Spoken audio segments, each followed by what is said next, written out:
don't want to call myself a victim. I don't like to think of myself as a victim, and I don't want him to think I'm attacking him or blaming him. I'm pointing out I didn't cooperate with the police, that I didn't want to get him in trouble, that I didn't want to hurt him. I don't want anything from him. Just don't call me a liar. It's all I said. Just don't call me a liar. Just don't say this isn't real. Because I'm the walking proof of it.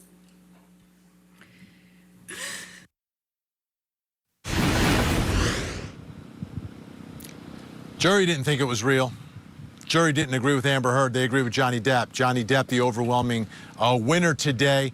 We're live here outside the courthouse, Fairfax County, Virginia. Amber Heard, that was her speaking during the trial. Now, she didn't speak after this verdict, but she did release a statement. And I had to read it and reread it because I'm reading the statement and I'm thinking, is this statement that she's releasing defaming Johnny Depp? Is it actually worse than the op-ed in the Washington Post that was the subject matter of this lawsuit and this verdict against her by the jury? Let me read the statement to you. Listen closely. Amber Heard, the disappointment I feel today is beyond words. I'm heartbroken that the mountain of evidence still was not enough to stand up to the disproportionate power, influence, and sway of my ex-husband. I'm even more disappointed with what this verdict means for other women. It is a setback. It sets back the clock to a time when a woman who spoke up and spoke out could be publicly shamed and humiliated. Listen to this. It sets back the idea that violence against women is to be taken seriously. I believe Johnny's attorneys succeeded in getting the jury to overlook the key issue of freedom of speech and ignore evidence that was so conclusive that we won in the UK. I'm sad I lost this case, but I am sadder that I seem to have lost a right I thought I had as an American to speak freely and openly. Let me remind you of what the statements were that cost her $15 million from the jury, be knocked down to 8.5. I spoke up against sexual violence and faced our culture's wrath. That has to change. That was one of the statements.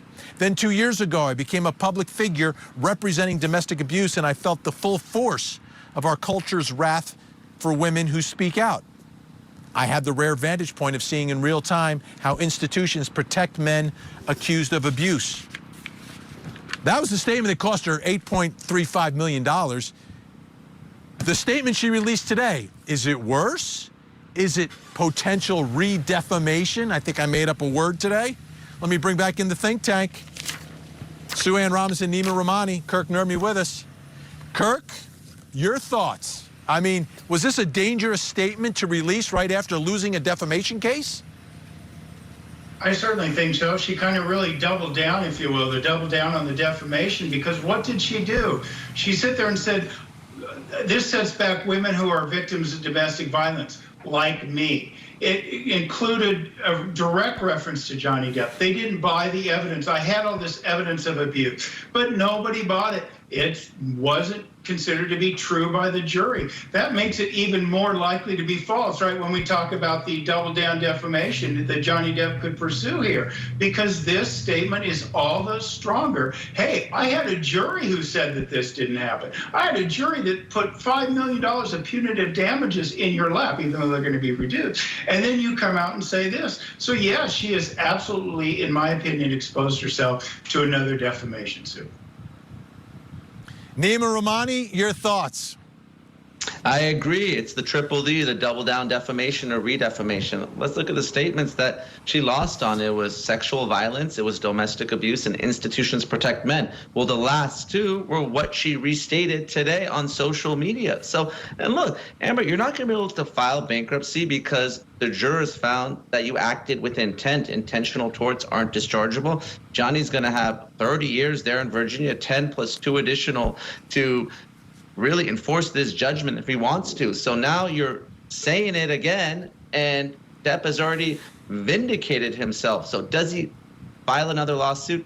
Probably not, but she just needs to go away. I don't think she has any legal basis to appeal. And now that she's making additional statements, she's just creating more problems for herself, Vinny. Sue Ann Robinson, are you surprised that what she said in that statement was said and it was publicly released and published today? I'm just gonna say she's doing too much. She should have just took her licks, take her $2 million, go about her business, figure out how she's gonna take care of this judgment. There was no reason for her to release that statement at this time. Whoever wrote that statement needed to write the theme of the case, the cross-examination of Johnny Depp, and the objections during her cross-examination. At the end of the trial, they wanna have a salient point to make. It's too late now. You lost. Take your licks and just go home. Deal with it. But to release a statement, as everyone said, that's doubling down on things that she's already been found liable for in a civil lawsuit that we all had to watch for weeks and weeks and weeks, it's disrespectful. Just stop, Amber. You're doing too much. Yeah, Kirk, I mean, we cover trials all the time. People win, people lose. When they lose, they don't think they should have lost. But just the fact that this was a defamation case, to come out and make arguably similar statements afterwards that you just, I can't believe that it was released. I'm shocked. I'm stunned at this point that she would release a statement like this. I can understand a statement that I'm disappointed that I lost, that they didn't believe me, right? I can understand that, but it goes so much further than that.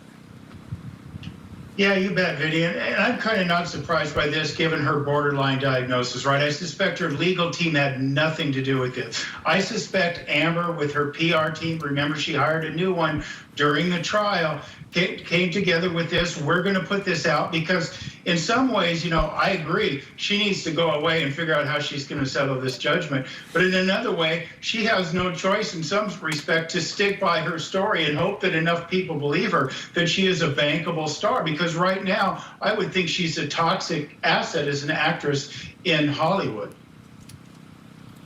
Let me ask you, Nima Rahmani, I have a way that she might be able to pay this. I have a theory. You tell me if it will work.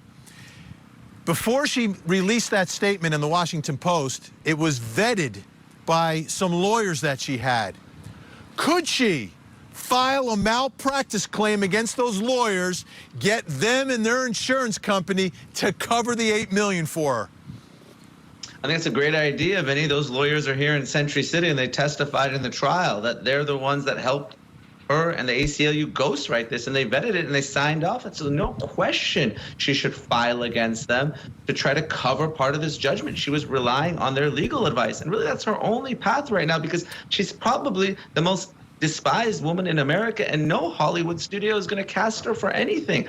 It would face massive boycott. You know, I had one other way she could pay this thing. Just rekindle things with Mr. Musk. Just saying. All right, when we come back, folks, we got to... Exactly. When we come back, we've got some more to talk about. We've got more reaction, celebrity reaction to today's verdict. Matt Johnson has that for us.